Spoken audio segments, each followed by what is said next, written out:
So my name's Brandon Murphy. I serve in G Kids.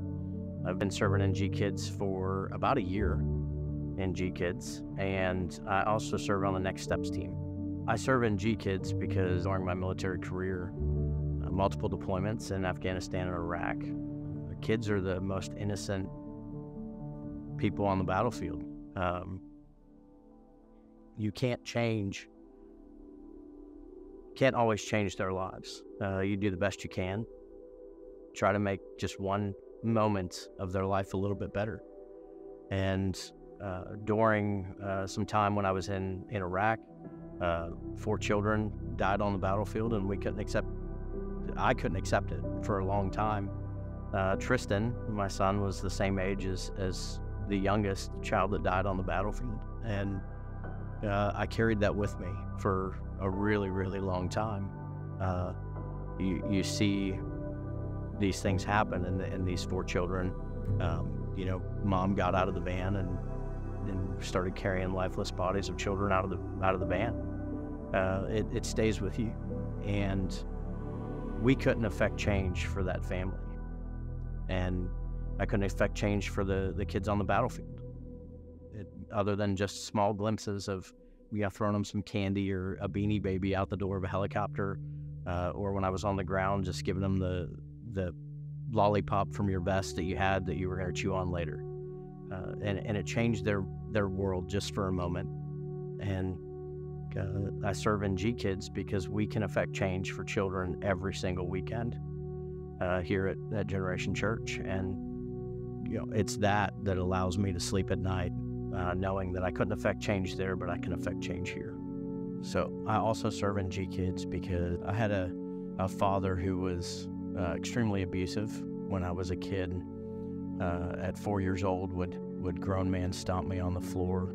And for years, I wanted to have a conversation with somebody, explain it to somebody, tell somebody. And I was always afraid to do that. And so serving in G Kids gives me the opportunity to be the person that kids can rely on to listen to their very real problem. If you've ever spent a moment with a child whose life you are changing, you will know exactly why you need to serve in G Kids. And everybody here should be looking to who our legacies are, who the next generation is. And it's not going to be us that's affecting change 30, 40, 50 years from now. It's the kids that are in here in G Kids. And so everybody here should take the opportunity to help them come to know Christ and help them walk through that path and do life with them. They say the funniest things in here sometimes, and you go, wow, that's interesting that, your favorite animal is the turtle, or, a tortoise and a hare conversation just takes a wild turn, and, a random thing, my dog bit me in the leg, and then you bring it back to a conversation, and these kids will change your life. I learn just as much from them as they're learning from me when I'm in here. And so every person here could do that same thing. And if you can just help them walk out, they deal with really big people problems as small children. You never know what they're walking through and what they're carrying. And so if you just have that conversation while you're in here, you know that you're going to help them change their walk. My kids come to G Kids every weekend. Sometimes Rowan throws a fit, doesn't want to go in and stay here. But the team that we have in G Kids takes great care of them. And, he leaves with a smile on his face, or he doesn't want to leave because he's playing with a monster truck. Usually that's what happens. He wants to stay here after he gets comfortable. And Tristan, he comes home, he's quoting scripture. His life is changing. And he asks adult questions whenever he's trying to figure things out.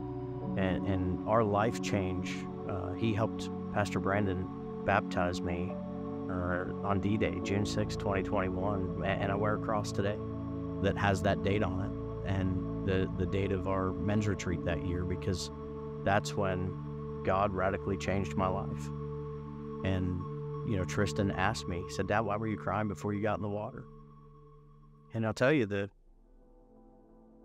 the things you carry from multiple combat deployments, and the kids you couldn't save, and the screams on a radio from an 18-year-old kid on the side of a mountain who is begging you to shoot him so the enemy doesn't get him, sticks with you. It sticks with you in a place that haunts you at night. It causes nightmares, and it stays with you. And October 15th of 2021, God radically changed my life, and I haven't had a nightmare since. And, it's these kids that come in here that if you can show them the walk that you've been on, and don't be afraid to share your story with them, it will help them change their life. So I would say to the parent that's on the fence about getting involved, or the parents, the married couple that's, oh, well, we don't really have time for that. When your kids see you serving, it changes their mentality even. My wife serves on the safety team, and she oftentimes is at the door here for G Kids. And she does an amazing job working with the safety team. And our kids see that. And so you start to see where they don't forget their give jar to bring to church on Sunday. When you're on the serve team, they're high-fiving you, just like the other kids are. Tristan seems to puff his chest out every once in a while when I'm in here and speaking in G Kids, just trying to educate the kids on a walk and a path. And so he'll remember those scriptures, and he brings them up at home. And to be serving and your kids to see that, they develop a servant's heart, and they begin to take it in their daily life in school, and they start to change lives of the kids around them.